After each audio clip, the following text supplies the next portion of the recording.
reconciliation. New US Envoy to Burma, Derek Mitchell, has spoken positively of his visit to Burma, describing talks with government officials as beneficial. On Wednesday, in a press conference held in Rangoon airport at the end of his 5-day trip, he said the visit had been a success. I consider this a very highly productive visit. This is Mitchell's first trip to Burma since he was newly appointed as the first US Coordinator for Policy on Burma last month.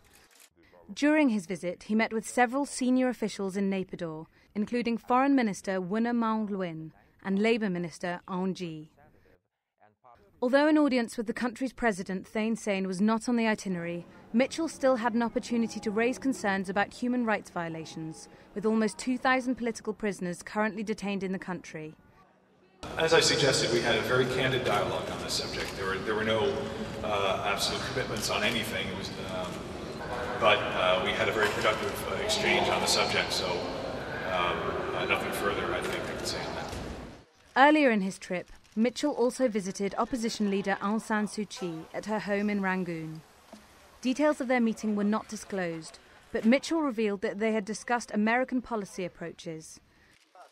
When asked about the future of her party, whether the country's reforms equated real change, and on the release of political prisoners, Kyi responded with a characteristically cautious answer.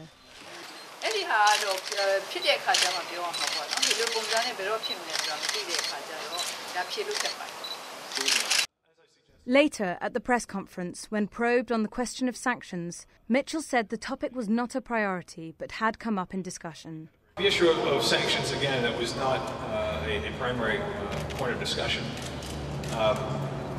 There's a lot of issues that we need to deal with in terms of the relationship, and sanctions are one component. Mitchell's visit is part of the Obama administration's strategy of engagement with Burma.